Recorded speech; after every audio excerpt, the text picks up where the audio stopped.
Iran talked about sumptuary laws that had been put in place that dictated he who does not go to war, he who the son of a king, may not wear cotton, feathers, or flowers, nor may he smoke or drink cacao. It was a drink for the rich and the military, and it made sense that soldiers would need it because, in the words of Hernan Cortez, the divine drink permits man to walk for a full day without food. I mean, I'd take chocolate over hardtack any day, so I totally get it. Now, Cortez was possibly the very first European to actually taste this Aztec version of chocolate, and that would have been in 1519, shortly after meeting Montezuma. Hey, Salty, how you doing? A lot about Montezuma and how he was drinking this chocolate. After the hot dishes had been removed, every kind of fruit which the country produced was set on the table, of which, however, Montezuma ate very little. Every now and then, a gold vessel was handed to him filled with a kind of liquor made from the cacao, which is meant for success with women. I saw about 50 large pitchers filled with the same liquor brought in, all frothy. This beverage was also presented to the monarch by women, but all with the profoundest veneration. After the great Montezuma had gone, hope you're doing well. The guard and the other household officers, and I have often counted on the table over 1,000 dishes. These were followed by over 2,000 frothing jugs of cacao drink. Just sharing it out real quick. Gold, other writers from the time say that they were calabash gourds that were treated as if they were gold, so who knows. Now, judging by the sheer quantity of chocolate that they were drinking, you'd think that everybody in the world would absolutely love this drink, but it seems to have been a rather acquired taste. The Jesuit missionary, Jose de Acosta, said, "It disgusts those who are not used to it, for it has a foam on top, or a strong bubbling." But even the most ardent opponent of chocolate could be one. Hell yeah, Salty. Though it seems more suited for pigs than for men. I was upwards of a year in that country without ever being induced to taste this beverage. And just sitting here about to load a bowl before I start a match. He was very much surprised to see me refuse it and went away laughing. But subsequently, wine failing and unwilling to drink nothing but water, I did as others did. The flavor is somewhat bitter, but it satisfies and refreshes the body without intoxicating. The Indians esteem it above everything. And the Spanish use that native esteem for chocolate to their advantage. It's often said that many of the early missionaries... Your Highness, how you doing? Welcome. ...with chocolate, though that may have backfired. See, there was a story written by the Dominican friar Thomas Gage in the 1630s about the Bishop of Chiapas. See, the women of the church had become accustomed to drinking chocolate during Mass, and the bishop did not like that, and told them that they could not drink it any longer on pain of excommunication. Hope you're doing well tonight. But instead of giving up chocolate, the women just gave up church. What up, SK? How's it going? During which time, the bishop died, supposedly poisoned by a cup of chocolate. And it became afterwards a proverb in that country, beware the getting low. Of Chiapas. Yeah, shit. More like beware the women of Chiapas, I would think. So Thomas Gage very likely embellished the story, so who knows what actually happened. Now there's one last story of Aztec chocolate that I want to share with you, and that is about the specific chocolate drink known as Ixpapela. Now a reminder that Spanish sources from this time often have hidden agendas, or not so hidden agendas, and so everything has to be kind of taken with a grain of salt, but there are a lot of sources that agree on most of what this drink was. So every year there was a ritual where either a slave or sometimes a captured warrior was dressed up as the god, and this man was to have no blemish, none whatsoever. He was to be free of all imperfections. And for 40 days he would go around the city as God, except at night when they locked him up in a cage because everybody knew what was about to happen. See, yeah, I know how that is, SK. Hey, crazy, how's it going? One of the times we went live, I didn't get one, remember? Yeah. They didn't show up in my notifications. And he was supposed to be like, yes, I am so on board with this plan. This sounds fantastic, you guys. But turns out not everyone was willing to play ball, and that's where the chocolate came in. For if they saw that he became melancholy, that he stopped dancing joyously with the gaiety they desired, they prepared a loathsome spell for him. They went immediately to procure sacrificial knives, washed off the human blood adhering to them, the result of past sacrifices, and with that filthy water prepared a gourd of chocolate, giving it to him to drink. He became almost unconscious and forgot what he had been told. Then he returned to his usual cheerfulness and dance. This drink was called Itzpakanat, which means water from the washing of the obsidian blades. So yeah, I'm definitely glad that I went with the honey and vanilla route instead of the human blood route. Definitely one of my better choices. So, 4 delicious pieces of chocolate. 3 rich wafers. 2 layers of sweet Kit Kat filling. 1 double break. Have a break. Have a Kit Kat. Master double wafer cake. the working chocolate is ground into a liquid. Add the achiote and the cayenne and the honey. You should also scrape the vanilla seeds in at this point, but I forgot. But luckily, if you do forget, you just scrape them in later. Then give it another mix so that everything is well incorporated. Then put the chocolate into a pitcher and slowly add boiling water. Now we know that they drank the chocolate at room temperature, but I tried it with room temperature water and it just didn't mix. Maybe they had a way of doing it. I don't know. It just turned into like a grimy muck at the bottom of the pitcher. So I used boiling water and then let it cool down, and it worked like a charm. Also, the foam on Aztec chocolate was famous. It is often depicted as just flowing over the top. Nice, SK. That's what's up. Ain't no mercy. How's it going? I thought that they had several different foaming agents, and I don't have access to any of those agents, so I'm not going to get that kind of foam. Then one of the ways that they made this foam was by pouring it from pitcher to pitcher at a great height. Kind of tried that. It makes a huge mess, and frankly, it didn't really work. Again, maybe they had a wonderful technique that just has been lost to time. But instead, Not doing too bad, no mercy. and these were actually supposedly Loading the bowl before I do a match. just after the conquest. But there are records of there being chocolate beaters that the Aztecs had that they would beat their chocolate with in pitchers. So I'm guessing that they Yeah, just the changed only the thing name you put on there. for inventing it. You really want to know?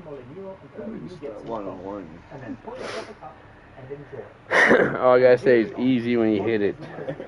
So you did, So huh? maybe they used You, Calabash. something like that. So I went with the fancy gold. I mean, that's a triple Though threat. my foam very, very quickly dissipated. So let's give it a drink. Kind of, sorta.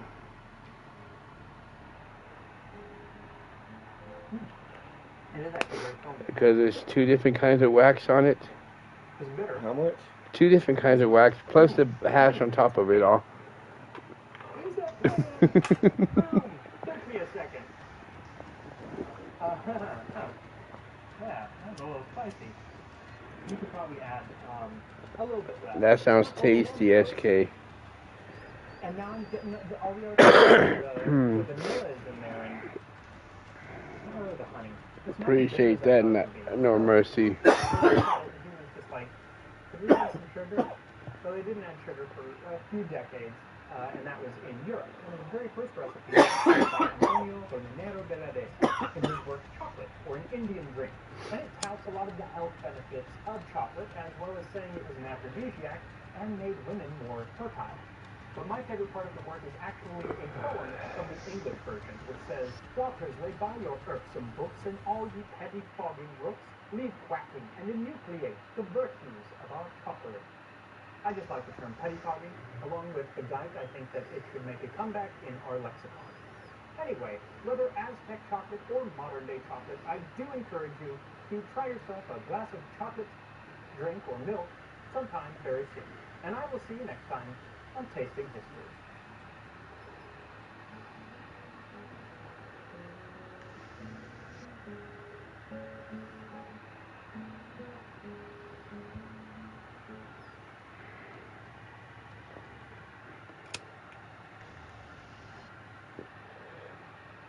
At Tractor Supply, we want to know, what projects are you planning this spring? Whatever you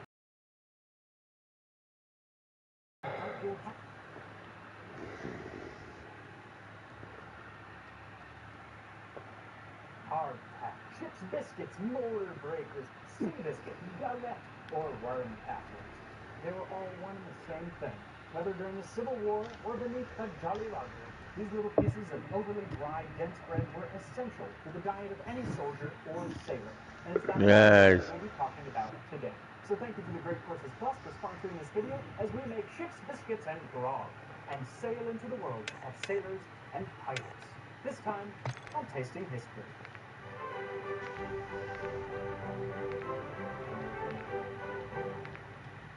So I'm often asked where the ideas for these episodes come from, and I thought this was actually a good one to kind of explain because it's a really circuitous route.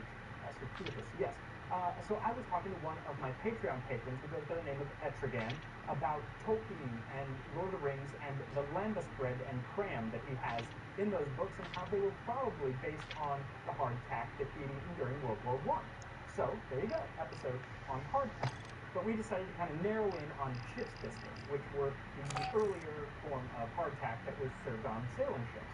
So Townsend's has actually done kind of the quintessential video on ship's biscuits, so I will put a link to that in the description. But we do cover some of the same history as he did, just for context, but I was really looking to cover new history that he didn't cover in his video. That took us to pirates. So thank you to Etrigan for inspiring and helping me with this episode via your love of Lord of the Rings. Now, Tolkien's bread was probably a lot better than actual historical hardtack, which was often crawling with maggots once by the time it got eaten, and it was so hard that even Benjamin the ship biscuit is too hard for some sets of teeth. A good recipe for hardtack, and I couldn't find anything.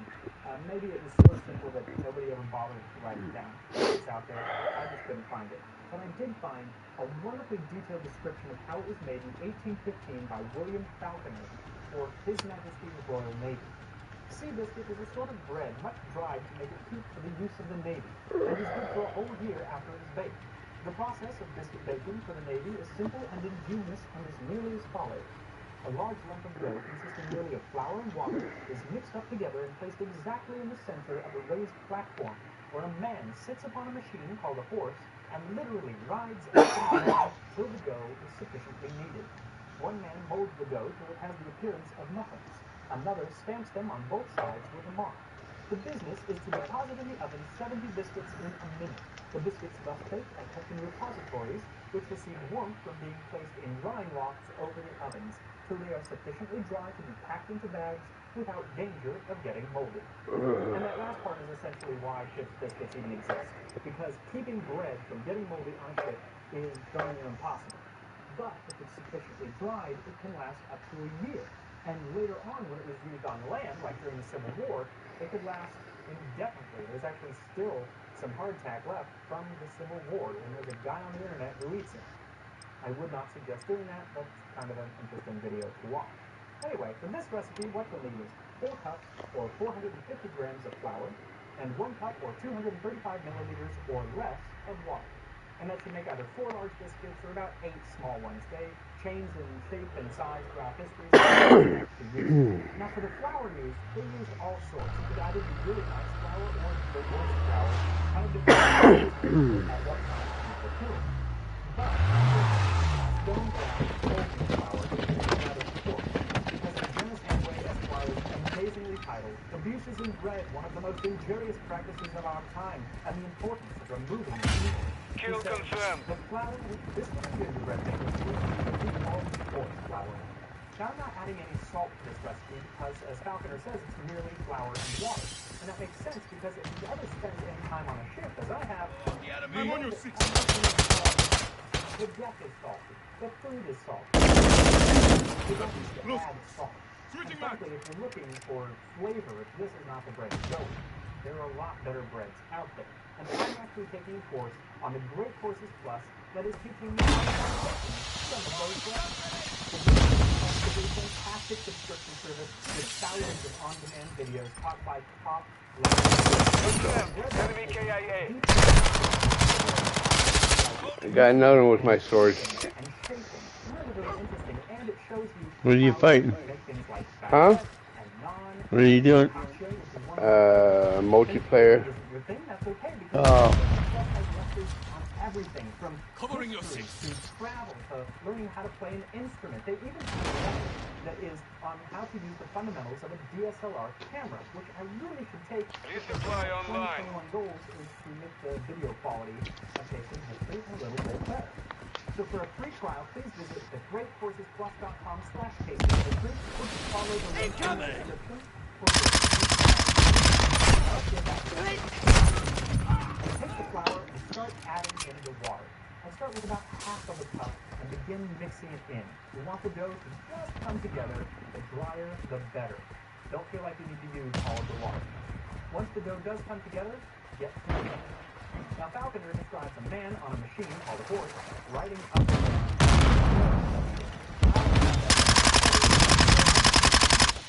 Knead for about 15 minutes or so. You can't over-knead this bread, and kneading will help it so it doesn't crack in the oven. He says that they are molded into the shape of muffins, and that would be so round with a flat top and flat bottom. Also, you want to make sure that they're no thicker than about a ½ inch because they're not going to dry properly. Then it says they were stamped In the area. or something. We'll get you version of. So instead, I'm docking, and that makes it so it doesn't puff up. Secured the kill. Then set them on a baking sheet and bake at 300 degrees Fahrenheit or 150 Celsius for 3 or 4 hours of the baking sheet. Now at this point, they should be pretty dry, but we are looking for biscuits drier than the humor of an English baker after 2 G&Ts. For nothing is more injurious to bread than molding. Now the term biscuit comes from the French word meaning twice cooked, and that's often what they would do. They would let it cool and then put it back in the oven and let it bake again, or 3 times, or even 4 times. But in the description Enemy of UAV overhead. instead they put them in these lofts above the ovens. They would get hot and dry, but not as hot as the oven. So to approximate that, we're going to put it back in the oven at about 200 degrees Fahrenheit or 95 degrees Celsius for a few more hours. Now, while we want our biscuits dry, we do not need to hold that standard to ourselves. So, let's make some grog. For this, all you'll need is 4 parts water and 1 part rum. That was the standard set by Vice Admiral Edward Vernon, who they called Old Grog, on account of the old grog room coat that he used to wear. See, at this time, sailors, especially in the Caribbean, would get a ½ pint of rum each day for their ration. But Vernon noticed that they were saving that ration up for a few days and then getting plastered. So, to stop that, he watered down the rum and had it doled out twice. Hostile a day. UAV in the Now, area. if you think that rum and water sound just a little boring, don't worry, because the Vice Admiral says that crew members who are good husbandmen, making a saving for salt provisions and bread, purchase sugar and limes to make it more palatable to them. And I think I'm a good husbandman, so I'm going to add a little bit of sugar, and squeeze in a little bit of lime, and, yeah, swirl around, bottoms up. It's actually really good. Quite refreshing. Yeah, I like that. Perfect grog. I'll put a link in the description below if you want your own. We have the lead. That's what I'm calling it. Anyway, now that Our we have UAV is grog orbiting the area. make sure to like this video with a hit of the like button as we take Friendly a care package on the way. Planting Claymore. Enjoying for them victims. On the screen, on the screen. Enemy has the lead. What up, Southsider? How you doing?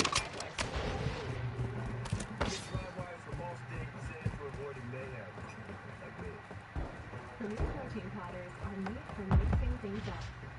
Premier protein.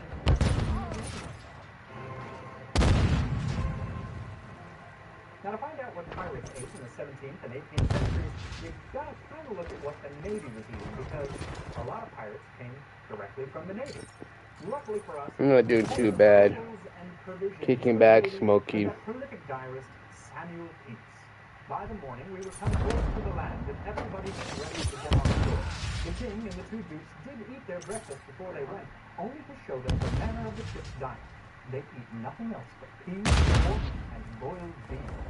Now that entry is Friendly chopper gunner servicing target. They tagged me! And a few years later, when he did his power attack about it, he did expand the diet and kind of standardize it. For Englishmen, and more especially seamen, love their bellies above everything else.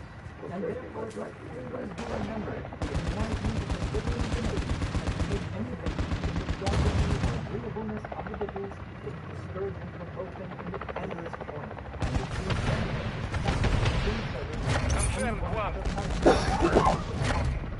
So just like me, 17th century sailors would get angry and up and quit the navy.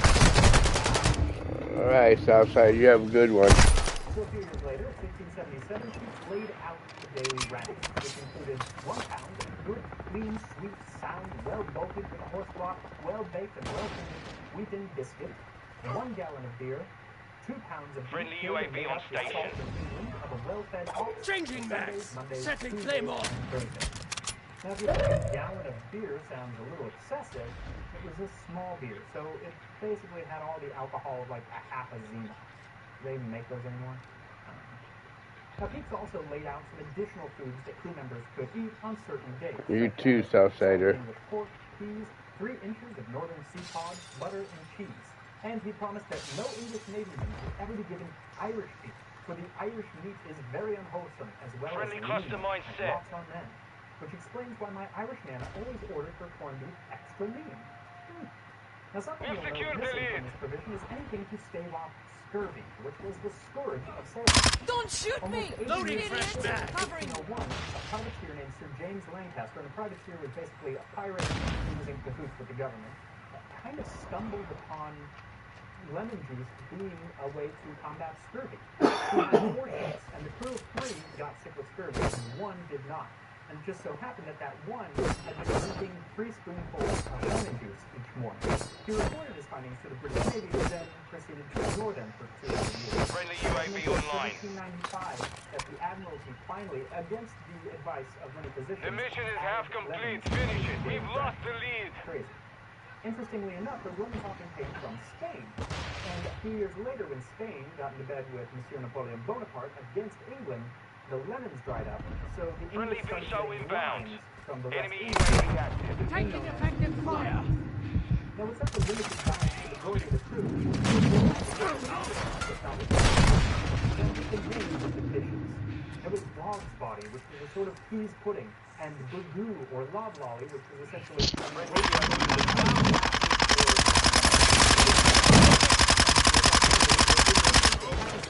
making that, so I'll put a link in the It's those American stuff. Yeah. One of the guys on this is big old black dude.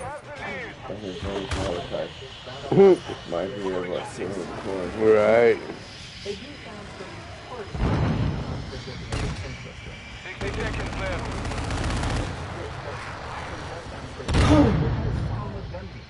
Enemy has the lead. And another one's named Jeremiah. Hard-boiled eggs, but that was going to be reserved for the captain. Instead, the salmon was actually what Indian pirate the morning that he was Friendly care package inbound. 30 seconds remain. Friendly UAV online.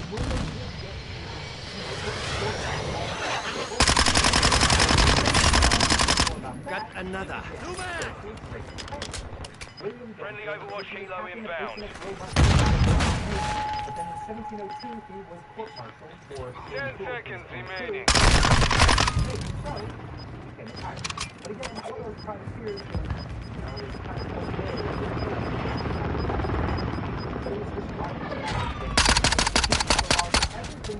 Mission compromised. We have the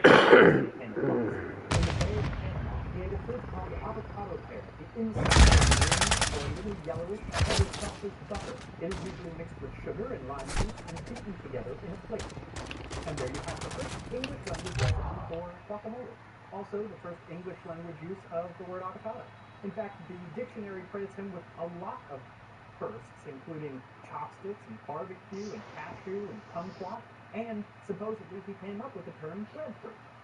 Some of his other interesting writings found him feeding sometimes on land turtle, sometimes on sea turtle. Captain Davis found such plenty of land turtle that he and his men ate nothing else for 3 months. And he mentions that flamingos' tongues are large, having a large knob of fat. Tongues is fit for prince's table.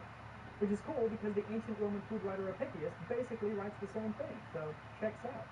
Also, Dampier talks about taking aboard foods that would last long times on voyages, like coconuts, rice, yams, and potatoes, which are good store to eat at sea. But not everything he was eating agrees with me, like penguin meat, or the extraordinarily sweet, wholesome meat of manatee. Don't you dare, Mr. Dead here. They are my favorite animal, and I would sooner turn to cannibalism than eat a manatee. And turning to God damn it, cannibalism quit listening to me. has been on the table as well. There are actually lots of stories of pirates and mutineers resorting to cannibalism, and even though the writing is full of levity, They must pick I am that up, guessing because all of a adventurers sudden a little worried it starts that fucking doing that little circle thing in the corner. than expected. It was well for Captain Swan that we got Fuck, I was gonna talk to oral you, provision bitch. list, of which we had but enough for 3 days more. For as I was afterwards informed, the men first kill Captain Swan and eat him when the victims Malachi. would have made them but a poor meal. Straight reminds me of a Captain was lusty and fleshy. truly cold. Right, what up, Barcode? How you doing? Winter also talks about a lot of excessive drinking. Just sitting here finishing up this bowl before I start another match. There are songs like, what do you do when a drunken sailor? What do you do when a drunken sailor? It is the year of the sea shanty, according to TikTok. So probably by the time this video airs, that will be gone because teenagers are fickle. In Treasure Island, Robert Louis Stevenson wrote, double grog was going on the least excuse, and the sailor Edward Barlow was dissuaded from going to sea by his family, knowing how many ill husbands and drunken fellows used to go to sea, and that it was a place where many ill vices were in practice. But he went anyway, and quickly learned why that beer and rum ration was so looked forward to in comparison No to shit. whatever else was on the menu.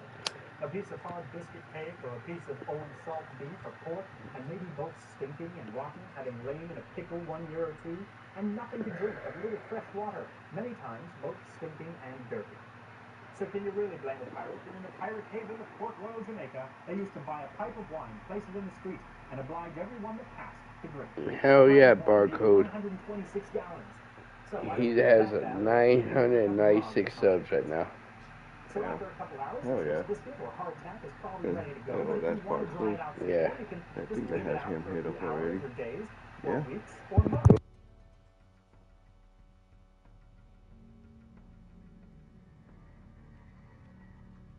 You at 998 now, Barcode.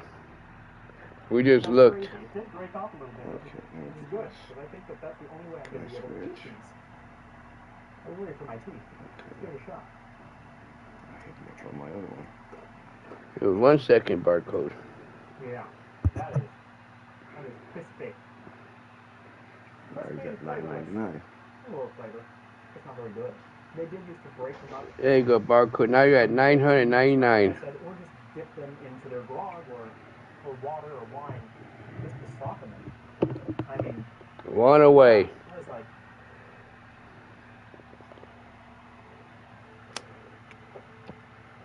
get stuck in your throat.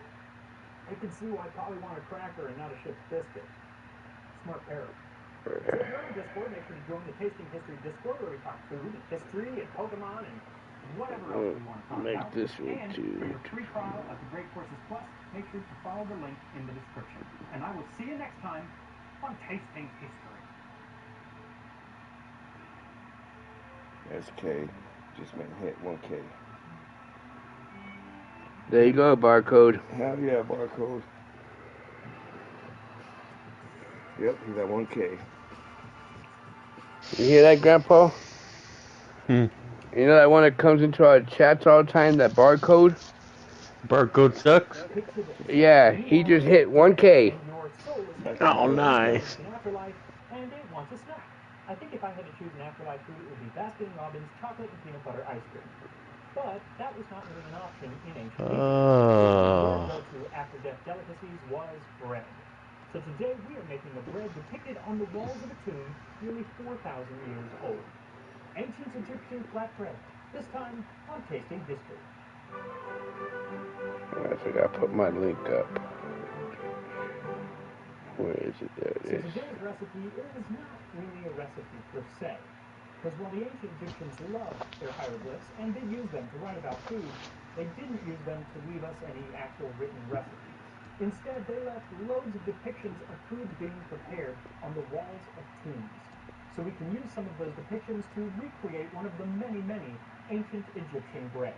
Today's is a bread depicted on the wall of a tomb near Luxor, TTA-60, better known as Semet's tomb. Grind emmer or barley to make flour. Mix the flour with water to form a dough.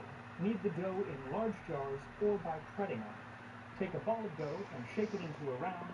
Bake on coals or a griddle. I'll be right back. So this is one of the Right. simpler breads, something that would have been eaten by the majority of the population.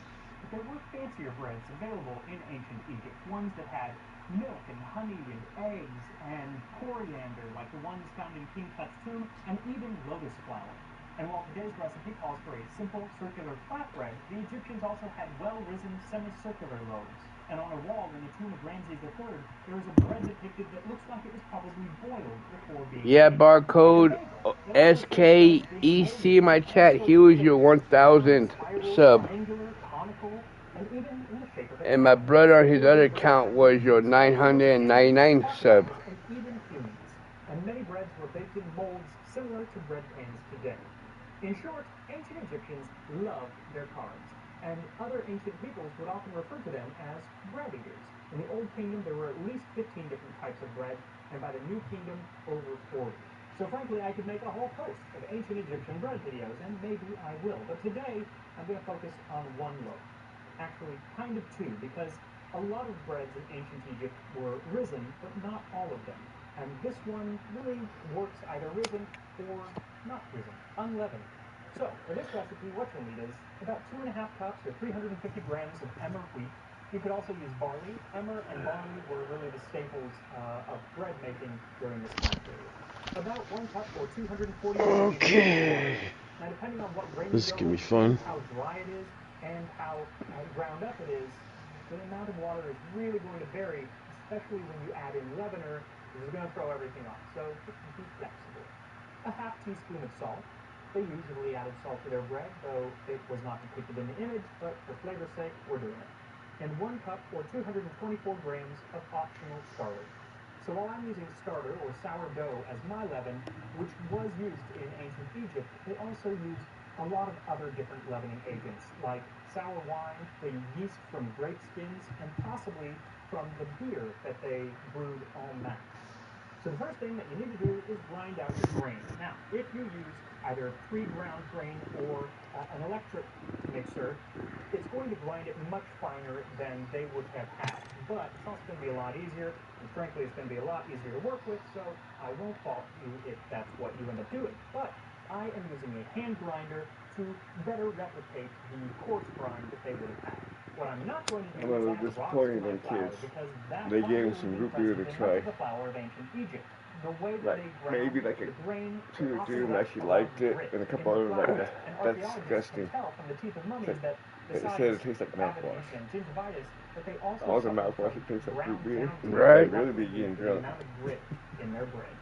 Also, even with this modern hand grinder that I use, sure took a long And the other time one says the grinding that medicine flour. you taste. In the Mastaba Akai in Saqqara, But yeah, only like grind well. not even that I many of grind them with all liked my it. strength. The rest The like that's serpent just sticks the disgusting. flour, Like why would and you I drink bake that the for loaf enjoyment? myself. And while I didn't use all of my considerable strength, my arms were pretty tired after grinding all that wheat.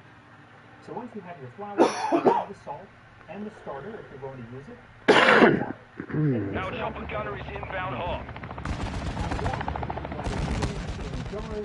Kill confirmed. I'm not going to do either of those. You need it in a normal, modern way, but you get the same effect.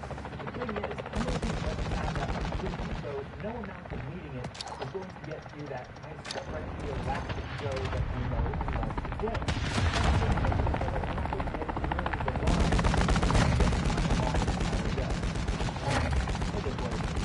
But it is still really important to knead this dough because that's going to let the water incorporate into the flour, and this flour soaks up a lot of water. You have to kind of just feel it out. Then set the dough in a bowl and let it rise for a couple of hours. Now, like I said, this dough is not going to rise like a modern sourdough, but it will get puffy. I actually left mine for a total of 6 hours. I did 3 sets of 2 hours, and I would kind of punch it down in between each time, and it did get a bit of a rise. A bit. Now, while your dough is rising, I would really appreciate you hitting that like button and tap that notification bell so you don't miss any episodes of Tasting History. And now let us look at this Egyptian Friendly cluster bread mine of the dead. planted. And those that I does not will like that, repay you. get rid of. Our UAV is orbiting the area. Changing back. Confirmed. Remaining their territory. Make any moment worth celebrating. Planting Claymore.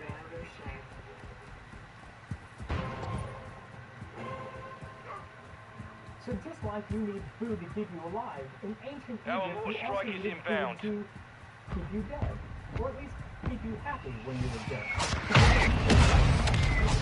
The party or the field of reeds, it was essentially also, I really hope you enjoyed your life on Earth because basically, it's getting more to see. On the east wall of the tomb of Senegal, an artisan in the 13th century BC, a vignette shows Friendly UAV online. harvesting grain and plowing their fields in the next world. A lot less harp playing and fewer fluffy clouds than our modern idea of heaven, and a lot more manual labor that required sustenance. And so Egyptian tombs are filled with sustenance. Loaves of bread, jars of honey and beer, baskets of grain, and for the carnivorous crowd, we can turn to King Tut's tomb, which had 48 boxes of mummified meat, including leg of veal, antelope shoulder, duck, and penis. And when it became impractical to keep filling a tomb full of actual food, then you just depicted the food on the walls. The walls of tombs are littered with images of stacks of snacks, instructions on fishing and hunting. My favorite thing about Egyptian hunting practices is that the cats that I live with have had any desire to take up. The wall images are also how we learn about how they cook food, the bread making from which we adapted our recipe today. And whether it's physical food or just images of it, food was more than a luxury that you were bringing to your afterlife. It was part of your speech to get in. It's like that $100 bill that you slip the bouncer outside of a fancy nightclub. Reloading. Not that I had ever done The that. mission is half complete. Secure this victory. $100 on doing that, but I've seen it in movies, so I know what happens. But instead of a nightclub, it's the Field of Reeds, and instead of a 40-40 bouncer, it's Osiris. In the Papyrus of Ani of Thebes from around 1250 BC, one of the spells in the Book of the Dead details exactly what you need to get in. In this Hall of Judgment, one Our UAV is orbiting the area. and clad in white garments and sandals, painted with black eye paint, and anointed with myrrh. There shall be offered to you poultry, incense, bread, beers, and herbs. And really that's just polite, because this is Osiris' house, and it's rude not to bring something when you visit someone's house. And this spell that you're supposed to recite after dropping off this goodie bag is one of the most famous parts of the Book of the Dead. It's called the Negative Confession, or Spell 125. Basically, everyone has gathered to the weighing of the heart. Osiris, of course, but also Thoth, Anubis, and the 42 judges. The time period might include Horus, Hathor, Friendly Isis, UAV on Ra, station. and a whole host of other gods. You have to remember that Egyptian history is really, really long, thousands of years.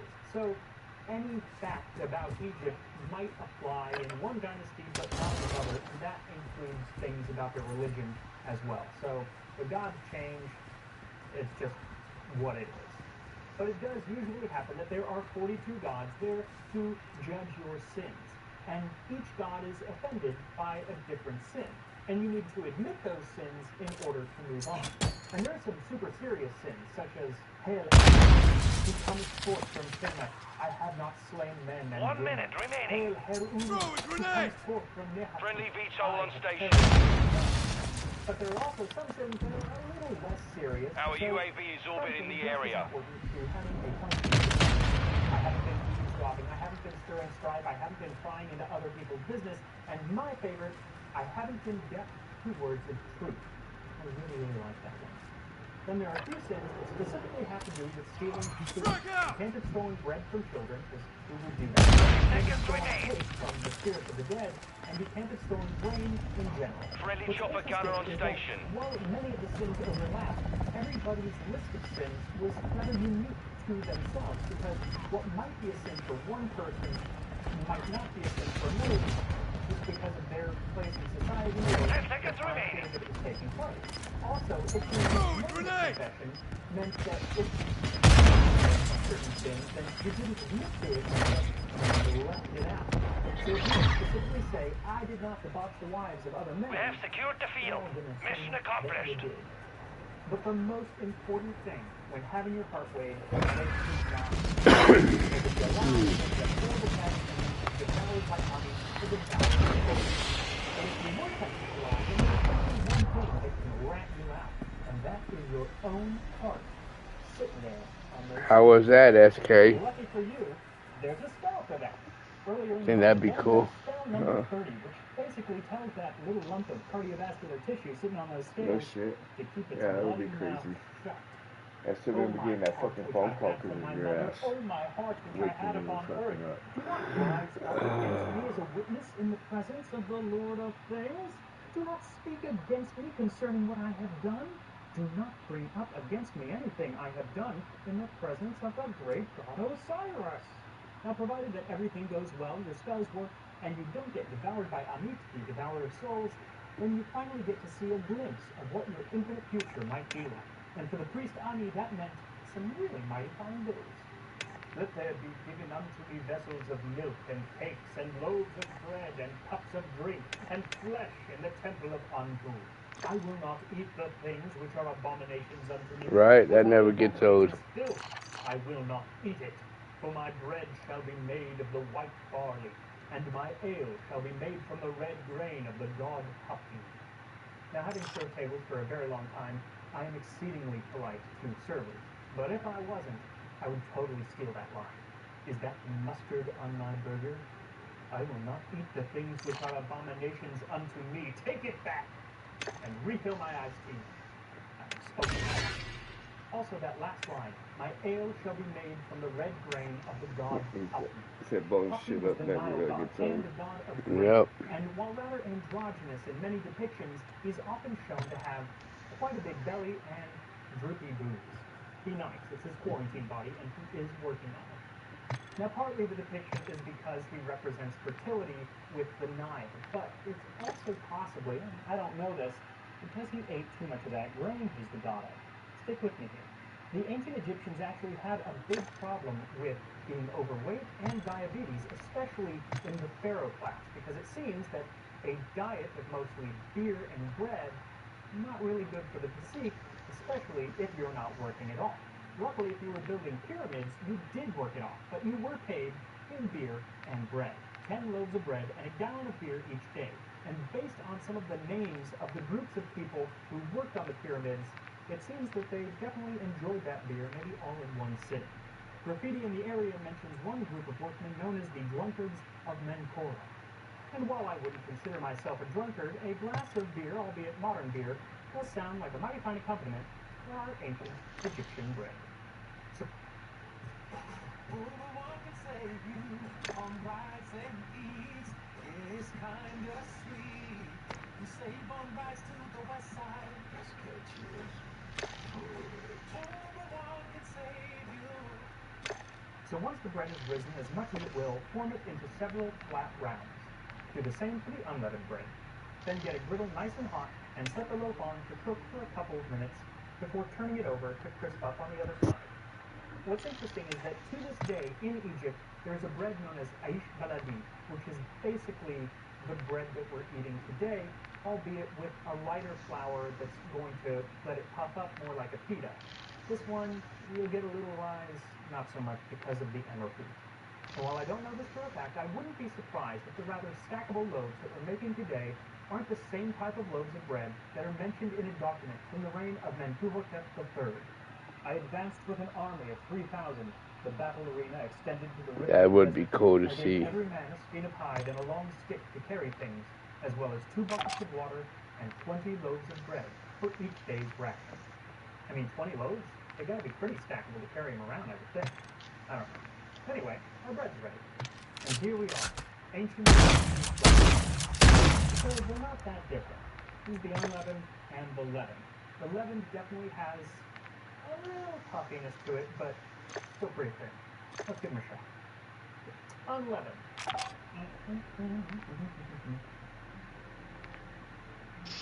You know what? It's a great beer, but there's some nice flavor there. it's good. Actually has a lot more flavor than. I guess that's, it's really wheat torture, but it's a more flavorful wheat to. There's nothing else contributing to the flavor except for a little bit of salt. So yeah, I would enjoy this with some hummus. Dip it. Maybe put a little, I don't know, cheese. Oh, it's good. Now the leaden. And rip it apart. Yeah, there's a little sponginess to the middle. It's got like so many pieces still of the actual grain that I'm surprised it isn't held together. Give it a shot. That one has even more flavor. That's the big difference. The texture is actually even more chewy than the first one. Lighter and yet chewier, which is kind of odd. It's not as hard or crisp, but there is more flavor. That sourdough it livens things up even more. So let me know if you want to see more ancient Egyptian bread or ancient Egyptian foods in general. It's kind of like they had an entire cuisine for thousands of years. There's plenty of food to go through. And I also want to make ancient Egyptian beer, which is very different from this stuff. Anyway, make sure to like this video, subscribe, and I will see you next time on Tasting History.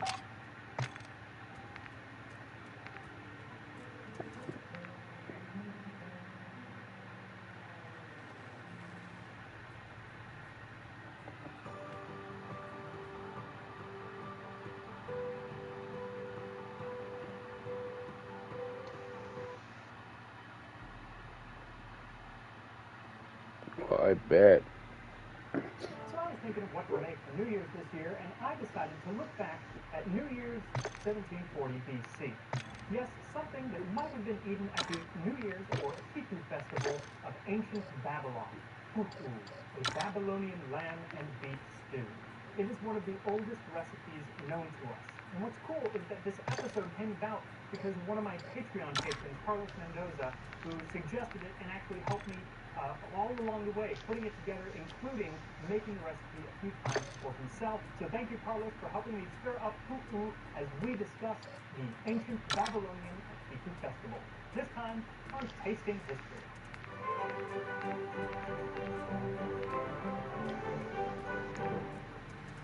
So sometimes I run into a dish that ends in a roadblock, and usually I end up abandoning it. Either I can't find a history about it, or translation, I don't have a translation, all sorts of reasons. And this one was actually about to go the same way. The translations of it are in conflict with each other, and I found it really, really frustrating. I almost gave up. Fortune to get to speak with Vojko Varjamovic, who is a leading Assyriologist and linguist at Harvard University. Oh, one second, I just dropped a name. Honestly, the experience was surreal, because where is it that you find someone who is not only so generous with their time, but also with their knowledge? He walked me through everything about this dish and the translation, and a lot of things about Babylonian culture that were just fantastic that I can't wait to share with you. What is interesting is that I came out of the conversation still thinking, oh, well, there is a lot of ambiguity in this translation. That's because there are some words that have multiple meanings, and some words you just don't know what to say. Luckily, there are some wonderful education guesses, his education, not mine, that will allow us to make an excellent stew. But, just a caveat, this is not the definitive fufu recipe. There are several other versions out there, and they're all perfectly valid. Mine is slightly wrong than any of theirs. In fact, mine may be slightly more wrong than theirs. But we'll discuss that later in the video for another good episode in the future. Anyway, thank you to Vojko Varjamovic and his colleagues for all the work that they have done on this most ancient of recipes. Fufu, lamb leg meat is used. Prepare water, add fat, sear. Add in salt, beer, onion, arugula, onion, and beets. Put the ingredients in the cooking vessel and add and garlic.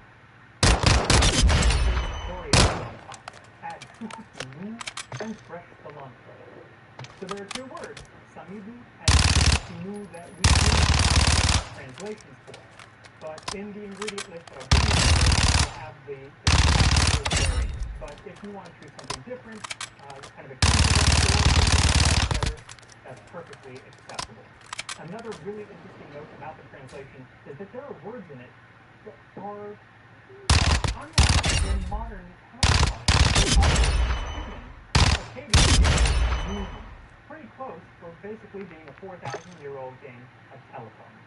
So for this recipe, you will need 1 pound leg of lamb chopped into bite-sized pieces. Now, if you are making this stew for 100 people and you're using an entire leg of lamb, I would go ahead and throw in the bone as well. Carlos actually used the bone and said it added some nice flavors. But if you don't have a lamb bone, just go ahead and use lamb leg pieces. 4 tablespoons of rendered fat. So you could use the rendered fat from the lamb or any other kind of rendered fat is fine. Or oil. So you could use roasted sesame oil or olive oil. They didn't grow olives in the region, but very nearby they would have had olive oil, so it could have been imported. 1.5 teaspoons sea salt, 2 cups of water. You might need more, you might need less, we'll get to it later. You might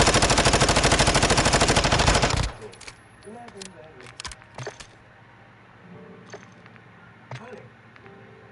And how do I keep our protection against COVID-19 up to date? With an updated toolkit designed to help protect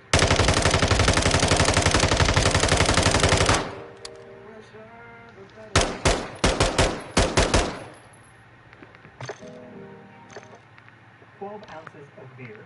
So here's where the recipe isn't as close historically as I might like. And that's because I'm using modern beer.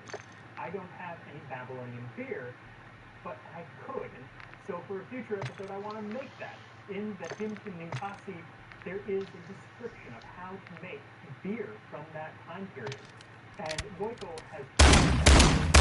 Some people say it's sour, some people say there's a little sweetness into it, but if you don't have it, you can use German Weißbier and a sour beer combination. So that is what.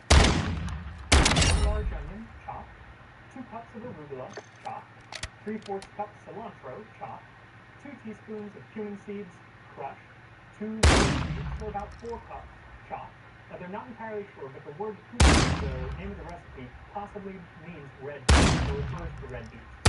I'm not red beets, but they would have had red and gold, so go with whichever one you want. Some people like one over the other, and both are actually used in the region even to this day.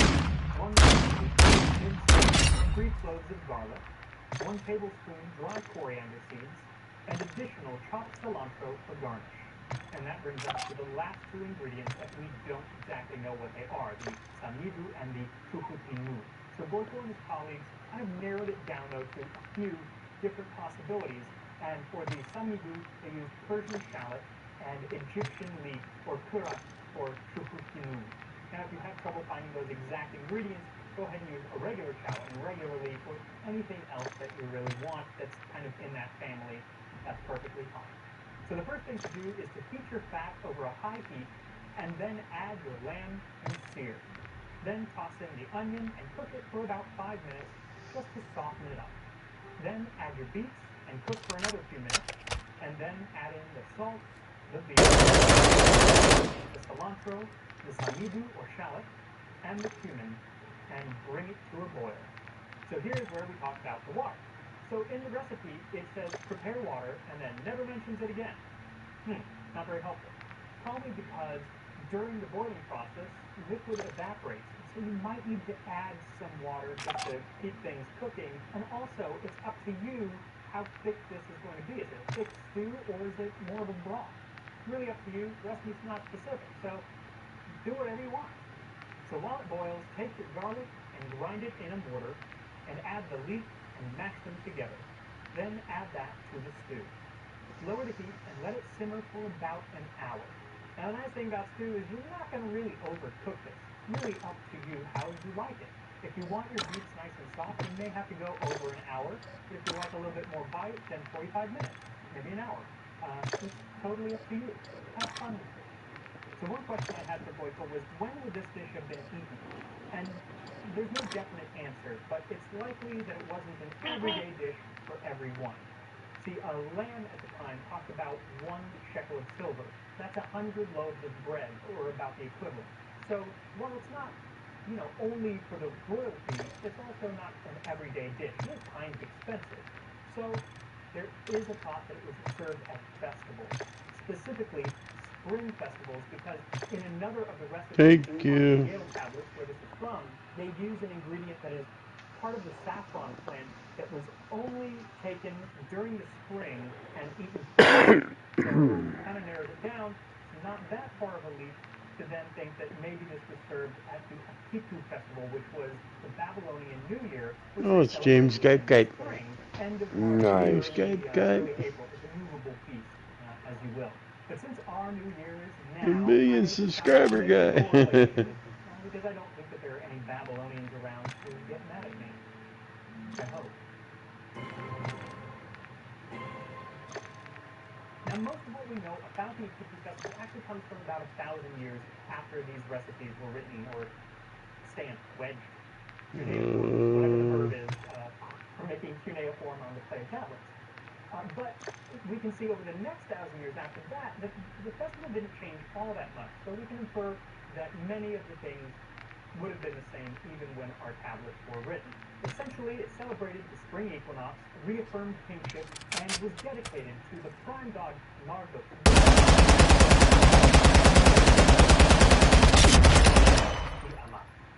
It lasted over a week, and while the king and the high priest were the main players, it was really open to everyone, from the bottom of the barrel to the top of the rung. It kicked off with the Sheshkalu, or the high priest of Marduk's temple, called Esangil, imploring Marduk and praying to him for protection over the city of Babylon for another year. And seeing as Marduk lived in Babylon, I'm guessing he was... Now, I'm way oversimplifying mythology from Babylon with this, but for the purposes of today, each major god had a hometown, and then they had a temple in that town, and then they had a statue that was, for all intents and purposes, them. So when I say Marduk went here and Marduk did this, I'm talking about the statue, okay? Anyway, after a few days of prayer, things really ramped up on day the royal scepter to the king, and then the both of them would head downstream to Babylon's sister city, Borsippa, which the ziggurat there actually is still to this day. So Borsippa is the hometown of Naboo, not to be confused with the home planet of Jar Jar Binks. Son and heir to the god Marduk. So the king and the priest would spend the night at Naboo's temple, and the priest would recite or even reenact the Enuma Elish, which was the Babylonian creation myth. And it has a wicked battle scene in it where Marduk triumphs over the evil Tiamat. He shot her, split her down the middle and slit her heart, vanquished her and extinguished her life. He threw down her corpse and stood on top of her. When he had slain Tiamat, the leader, he broke up her regiments. Her assembly was scattered. All marched on her with nose ropes and tied their arms. He trampled their bodies on the lower part of Tiamat. With his unsparing mace, smashed her skull, sucked the arteries of her blood, and made the north wind carry it off as good news. Then he uses her body parts to create the world around us, including her ribcage to hold up the heavens, and her weeping eyes to water the Tigris and Euphrates rivers. Brutal. The next morning, with the statue of Naboo in tow, they would schlep back up to Babylon and leave Naboo at the Urash Gate. And we don't exactly know what the Urash Gate looked like, but I can only imagine it's somewhat like the Great Ishtar Gate, which is now at the Pergamon. Go to Berlin. Go see the Ishtar Gate. It is... So while the statue party at the Urash Gate, the king headed back to the Esangil, where Marduk was waiting for him. And this is my favorite part of this. As the world keeps changing, so does COVID-19. How recent is your booster? We're updated boosters designed to better protect against recent Omicron variants. Schedule yours now. Whether you're just getting into auto repair or you're a professional mechanic, Hardware Freight is your destination for quality auto tools at the lowest prices. from sockets and wrenches to specialized kits and advanced diagnostics, we have the tools you need for routine maintenance and repairs, like changing your oil, upgrading your brakes, rotating your tires, or servicing your battery. If you've got the drive to get the work done, come get the tools at a value that can't be beat at Harbor Freight. The ceremony. The great king of Babylon would humble himself, laying down his weapons and all of his kingly regalia, namely that scepter and his crown. And then the high priest would take him by the ear and yank him to his knees, and then give him one hard accusatory slap across the face. Now this couldn't be a little namby-pamby slap. It had to be hard, because the king had to tear up. If he didn't actually cry from this slap, then it was a bad sign, and a sign that Marduk was unhappy. You don't want to make Marduk unhappy. You see what he did to the last person he defeated, or God that he defeated. So if you, as king, know that your high priest doesn't deliver a very good slap, you better hope that you can turn on the waterworks better than Meryl Streep in Sophie's Choice. Either and swear that he had not wronged Marduk, or Babylon's temple. And then Marduk oracle, which sounded a lot like that priest who's standing over in the corner. Marduk has heard your prayer. He has enlarged your rule. He will exalt your kingship. On the day of the festival, you whose city Babylon is, whose temple Esagil is, whose the people of Babylon, the privileged citizens, are, Marduk will bless you forever. He will destroy your enemies, your adversaries. Quite the affirmation. So I'm guessing that the king had a little more pep in his step as he received back his royal regalia, the crown and the scepter, and was confirmed as king for yet another year. Now the next day was all about Nabu, who had spent the night at the Uruk gate. He would be taken to the temple of the warrior god Ninurta, where he would defeat two enemies who were gold-plated statues and cut off their heads, and then take their decapitated bodies up to his old pa, Marduk. Over the next couple days, gods from all the cities near Babylon would come, being carried by people, to pledge their loyalty to Marduk as king of the gods and, I'm guessing, to the king of Babylon as well. How convenient. Then Marduk would escort everyone to the Akitu house, their house of the new year, where unfortunately we don't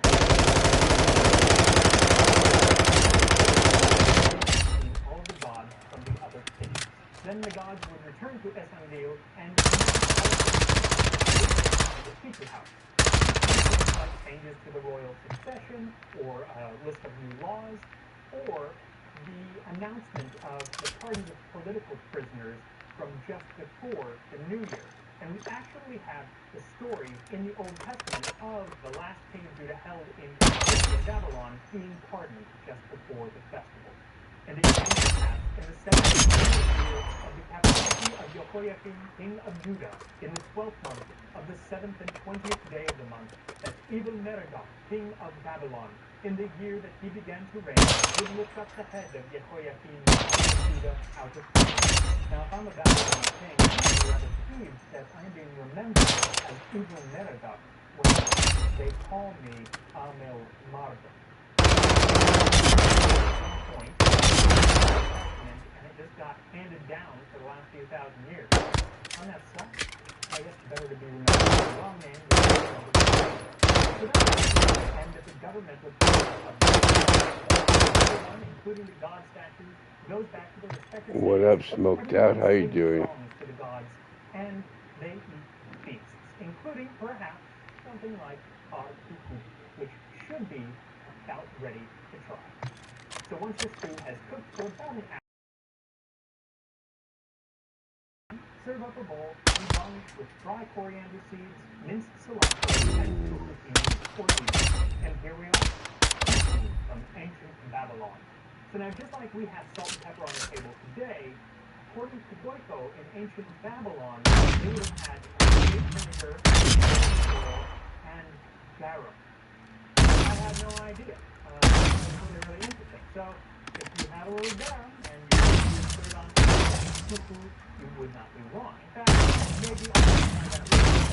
First, I'm called garum. Give it a shot. It's so red. It's just so red. The beef really, I mean, even the lamb is so red, but it's good.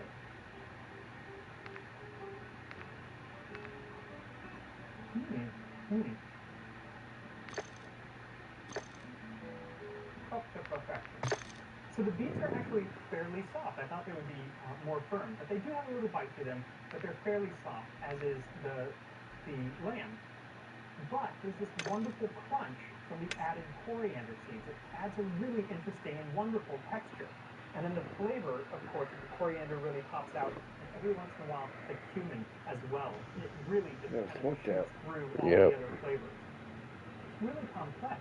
It's kind of awesome to think that after 4,000 years, or rather 4,000 years ago, they were making cuisine that was this complex. Maybe it's a sort, but it's really fantastic and something that I could see being served on any table today. Oh. So thank you to Goiko Barayamagua, my patron, Carlos Mendoza, for making this episode happen, and I will see you all in the new year on Tasting History. That'd be nice if you get an experience at Shooting Range. That would be nice.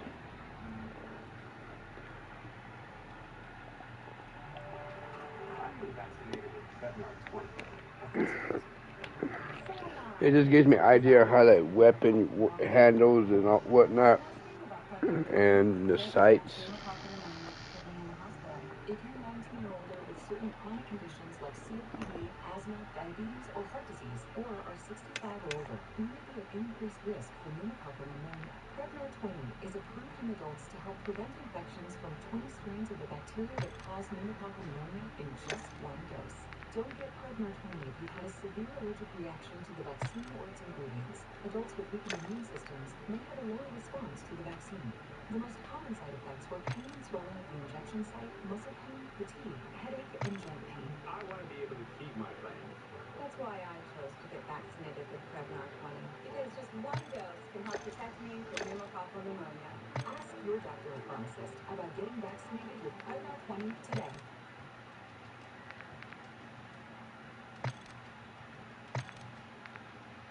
Today I am brewing the oldest beer in the world, ancient Sumerian beer from 4,000 years ago, or at least as close as I can get. So thank you to HelloFresh for sponsoring this video as I make ancient Sumerian beer, this time on Tasting History.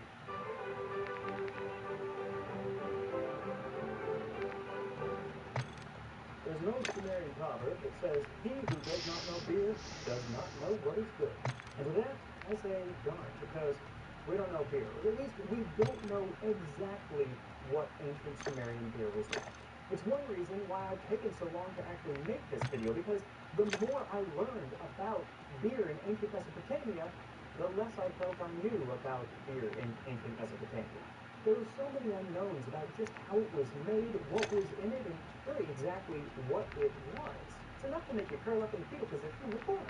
But with a ton of wonderful information sent to me from one of the top scholars in the field, Kate Paulette, and with the knowledge that no matter what I do, I'm not going to get it exactly the way that they did it, and this should really just be for fun, so stop taking it so seriously, I've decided to have a go at one version of ancient Sumerian beer. Now, the recipe that we're using is the 4,000-year-old hymn to Ninkasi, the Sumerian goddess of beer. It's quite long, but I'm going to read just the most important parts. Ninkasi, your father is Enki, Lord Nidimud. Your mother is Ninti, the queen of the sacred lake. It is you who handles the dough and, with a big treble, mixing in a pit the bakir with sweet aromatics, with date honey. It is you who bakes the bakir in the big oven, puts in order the piles of hulled grains.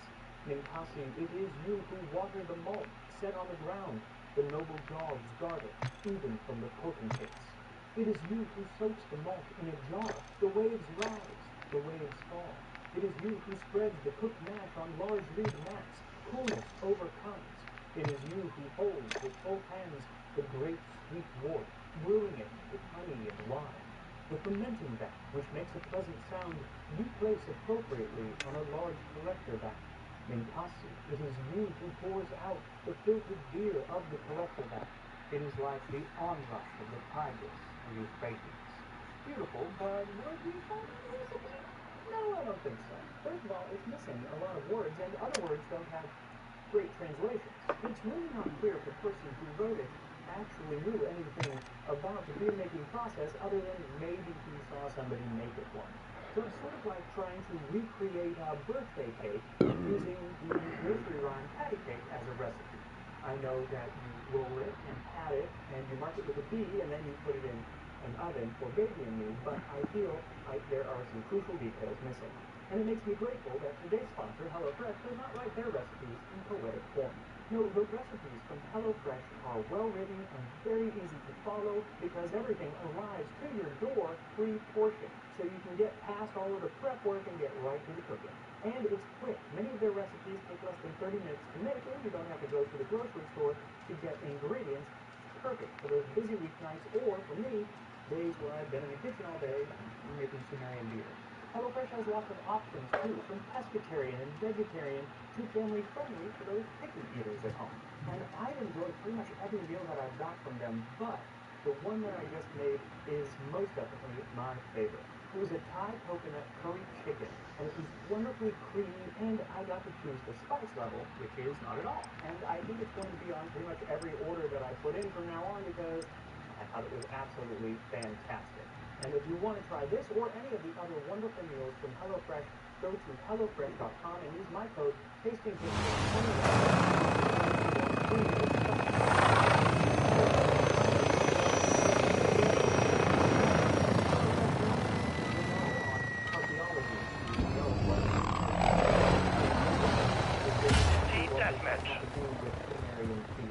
Scientists have studied grenades inside of vessels to learn some of the ingredients, and they're even more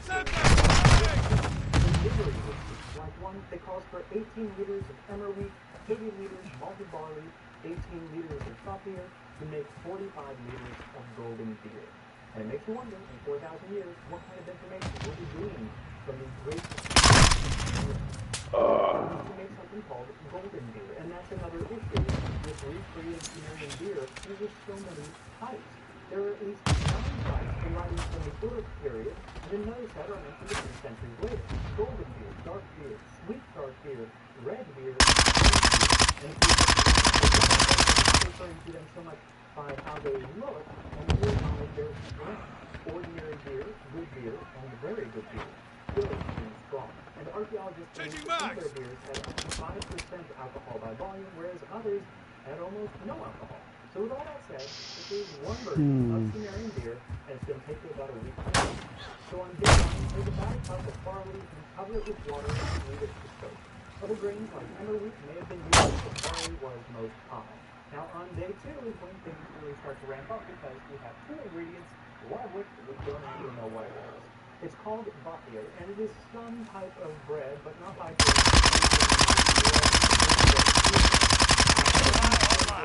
say that it was probably a twice-baked, very hard bread, and I actually used that version when I did a Babylonian stew about a year ago. But the version for the beer is probably more like a sourdough, and that's probably how it actually used. There may have been other yeast used, but this yeast would work as long as you don't bake it so much that it kills all of the yeast, but really just kind of let it go, steam it from its own. There's actually a similar dry yeast that has been used for thousands of years to make alcoholic beverages in Korea.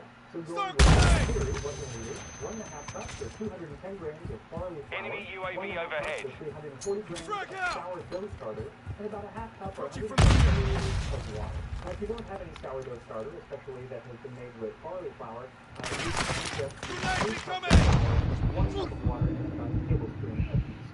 Then mix everything together and give it a steam for about 5 minutes, cover it, and leave it to rise for a full day. Also on day 2, you are going to drain the barley that you soaked the night before, UAV and then active. put it into a cheesecloth. Then you need to suspend said cheesecloth somehow, and I kind of tied it onto a ring back here, and put it into a jar, and then have something that is holding it up off of the bottom. You don't want it pressed against anything. You also need to stay fairly moist with brisket. Hostile cruise missile launched.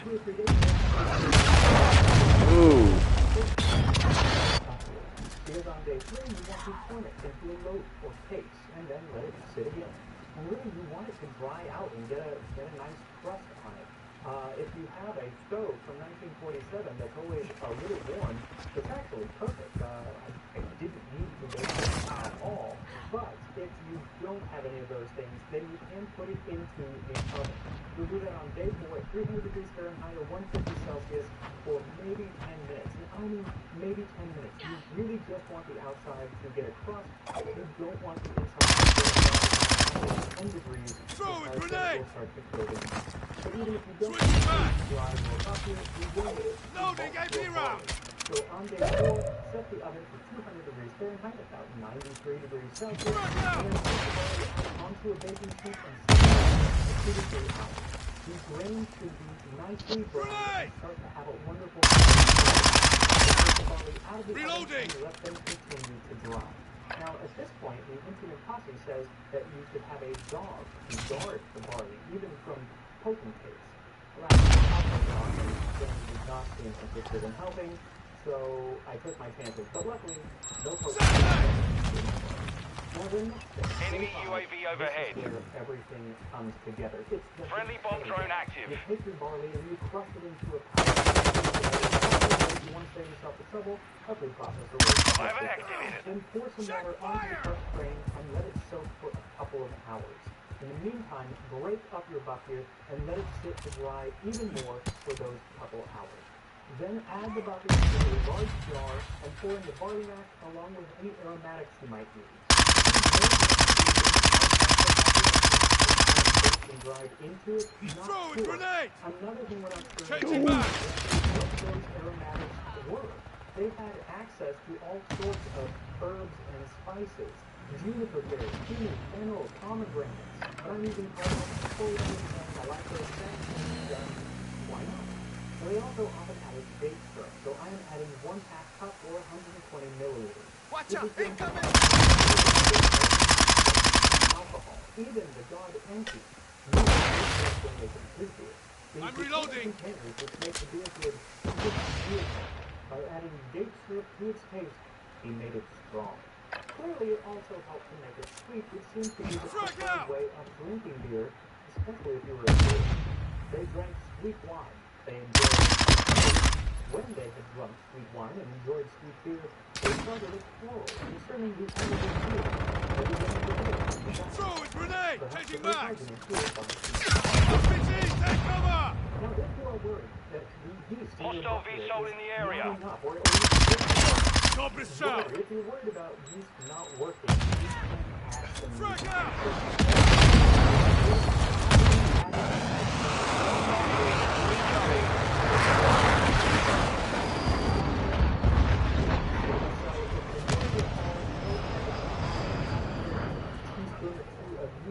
Friendly UAV online. Pierre, how's it going, bro? Because then when you add a gallon or 4 liters of water, you just end up with boiling water instead of water. Give it a good stir, and then cover it with a cheesecloth, and leave it somewhere out of the sun, out of the light, for 2 to 3 days to let the enemy is gaining ground. Push them. I can tell you a little bit more about incandescent. Hostile UAV in the area. Long before, reloading! Before the fight against Tiamat, mother of dragons and releaser of monsters, that's what's up, Pierre. As their champion conversed and sat down at the You at work right now, Pierre? And drank of the vine. Let sweet beer trickle to their straws. They felt good in drinking the beer. They became pure food. Their spirits rose, and they ordained the destiny of Marduk, their chancellor. So not only did they set Marduk on the path of defeating the they have created the world as we know it, but they also dispelled the myth that ancient beers did not have enough alcohol to get you drunk. Hostile Overwatch helo incoming. The wild man from the epic of Gilgamesh. Shut up! Until he met some shepherds. Hostiles deployed to sentry. Enemy UAV active. And drinking beer is not been common. But they said, eat the drink, drink the beer. It's the civilized thing to do. It is our That's what's up, Pierre. He ate the bread, and he drank the beer. 7 jugs full.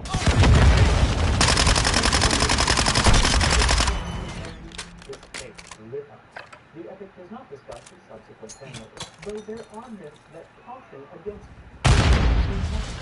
like in the story of Inanna and Enki. Hostile UAV in the area. Best price.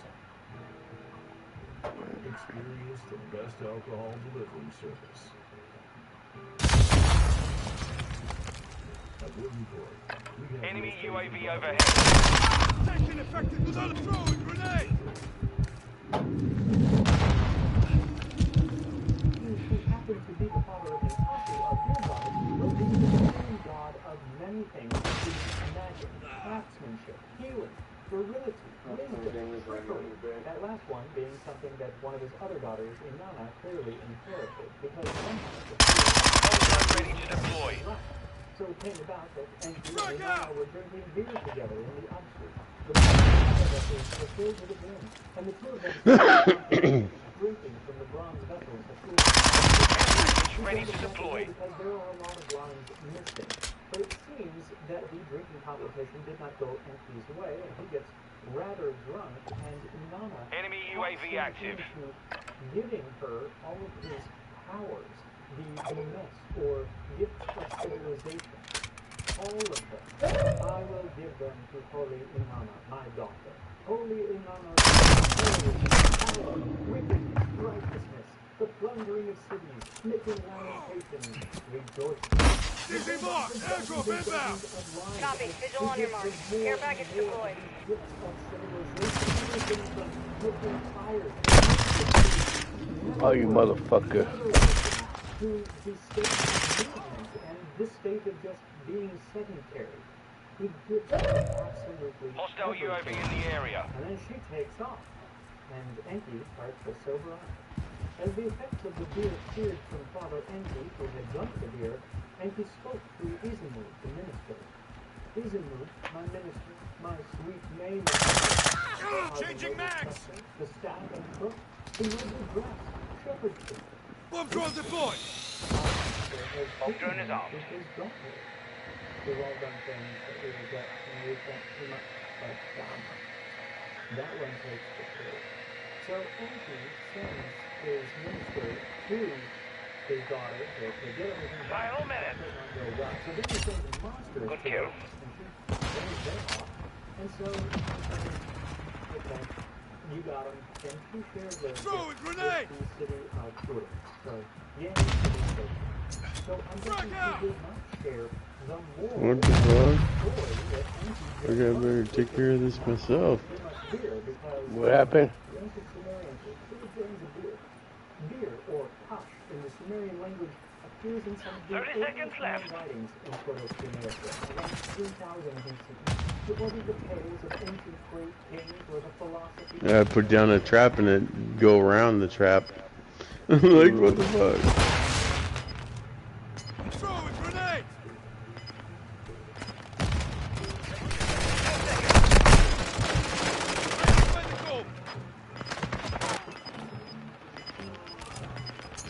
Strike out!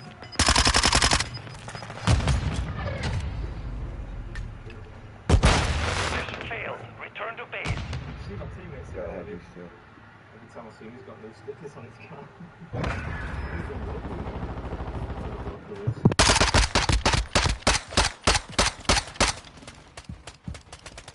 You get 45 minutes for pizza, an 11.5 pound pizza plus 2 litres of Coke. On the big bag though, depends which ones you get though.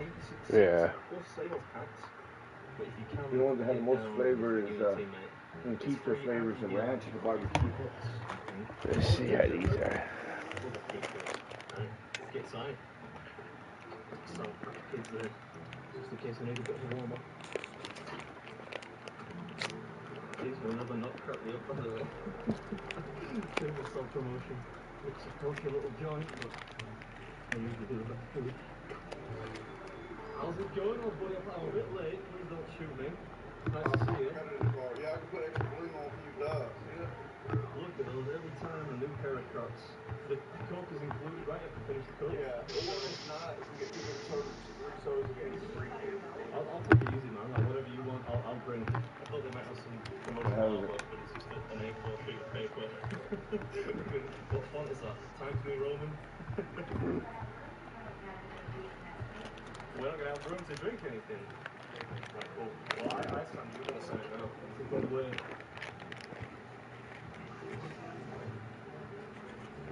Oh, yeah. Look at that. Now we're talking. It's $82, right? Yeah, $82. 6 cents plus tax. How many people have attempted it, you know? Ish? I think we got 14 rings out of 14. I was expecting more. President's the only ones that have done it. No one else they can even have done it. Besides the president. Okay, cool. Awesome. What do you reckon? You think we're gonna do it? Oh, yeah. Yeah? I think y'all are gonna beat their time. Oh, what? How quick did they do it? 21:26 or yeah, something like that. Oh, so we're going for the record. Research. Yeah. What do you say? 21 minutes and 26 seconds. All right, so we can't lollygag. You did it, You know, we're in Tennessee today at Albino's Pizza. You get what a free t-shirt, you think, is that right? Maybe so. No, that was Oscar-winning. Come on, any independent filmmakers out there, give me a call. I could do you a good job. I'm here with my old mate. You might recognize him, Brandon Clark today. So we hear him. You've got a new channel. Like, do you wanna tell people about it? I do. If you like You can watch this whenever. fishing, outdoors events. When the other dude did it. Outdoors Unsupervised. Well, when he filmed it. Yeah.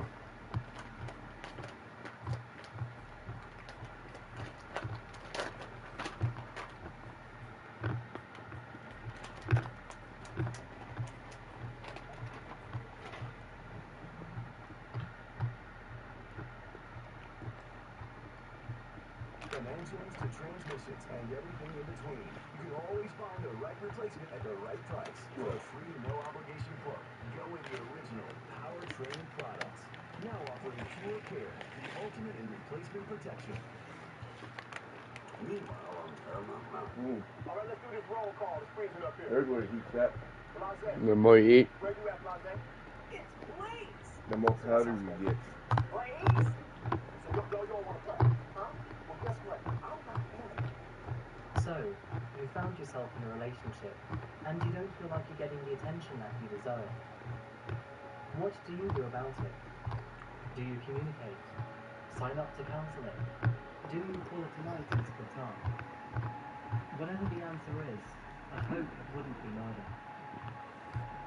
My name is Adrian, and welcome back to another video today by Coffee House. They got a little bit of powder on there. Today looks at the self-victim You might eat that up after you taste and how her thoughtless tendencies resulted in the death of her own husband. got a little bit of heat. If you're new to the channel, I post both solved and unsolved Not as cases much here as on you a expect basis. from it being So, what, Carolina Reaper one? Ghost. Consider Oh, subscribing Ghost. to Coffee House Crime. Samantha Walford is Samantha Walford. She's an interesting case, alright? But what's made her the way that she is? Was her crime a product of selfish intent? And did you know that she has All a that mail powder. account? Let's take a look. Pull up a seat, grab a coffee and sit back. This is the case of Samantha Walford.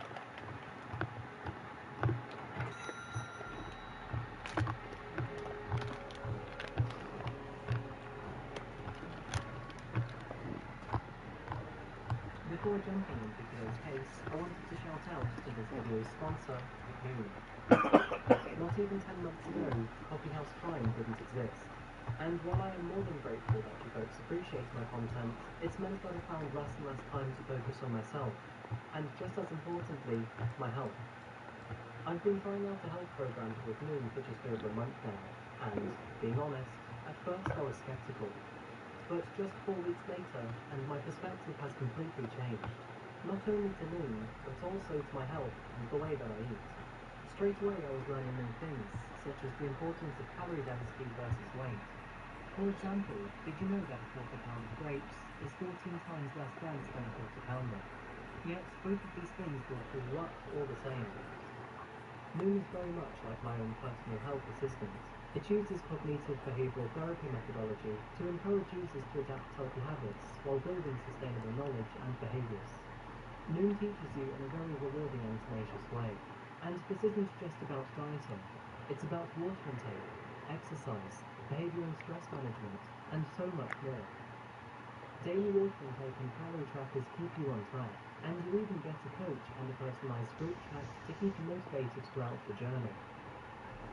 If you are interested in developing healthier habits, then visit noom.com/coffeehouseprime to receive a free 30-second quiz, which will help you build your personalized Noom plan and help you begin your journey. That's noom.com/coffeehouseprime. And thank you, Noom, for supporting us content creators.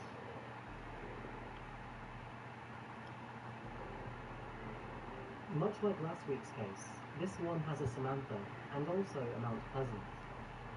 But don't be fooled. Both of those things couldn't be any more different to one another.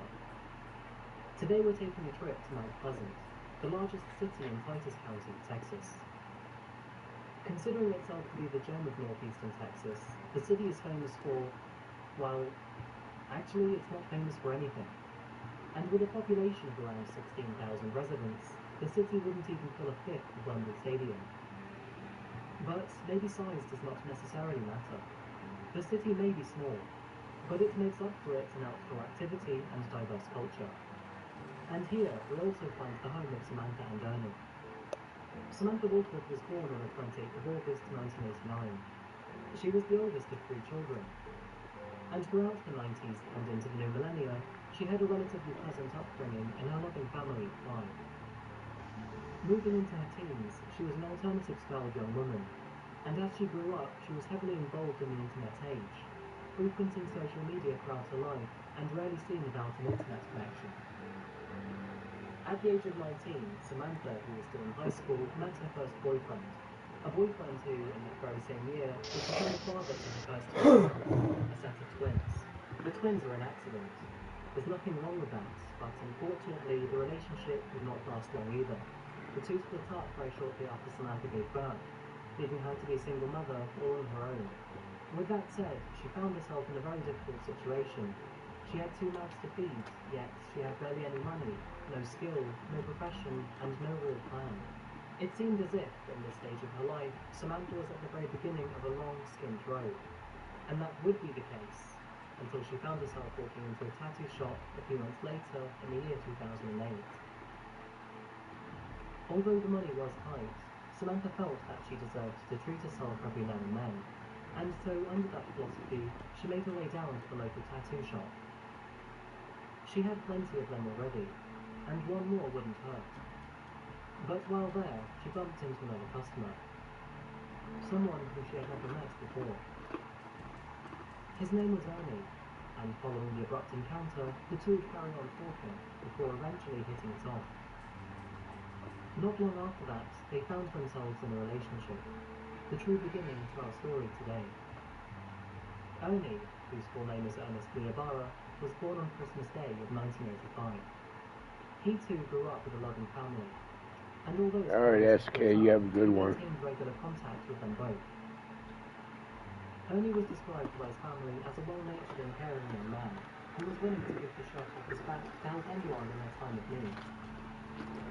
He was a bookworm in his younger years, though as he aged, he found his true calling in gaming, avidly spending many hours on Halo, Call of Duty, and World of Warcraft.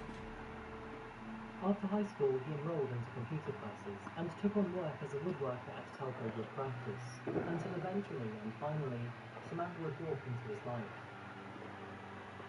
In the very beginning, things were going good for the two. Although Samantha didn't work, Ernie brought in enough money to keep the 4 of them financially afloat. However, just 3 years later, in the year 2011, Samantha would fall pregnant again. This time Ernie was the father, and between the 2 of them, they would bring in another set of twins to the world. There were 2 additional mouths to feed, but Ernie would offset those finances by taking another job at Little Caesars, a pizza shop down in Mount Pleasant. But in the year 2013, the couple would, quite literally, do it again. And at the age of 24, Samantha would give birth to her 5th and final child, a boy. It was at this point in their relationship that things started to become more turbulent. Sure, the 2 lovebirds did have their small arguments at the beginning of their story, but things seemed to worsen as the relationship progressed. And some of these arguments seemed rather abstract. Ernie, being an avid gamer, played many role-playing games online, meaning that he would roleplay as a character in a virtual world with other gamers who were doing the same thing. And in one of these games that he frequented, his online character would marry another player. The virtual marriage made Samantha extremely jealous.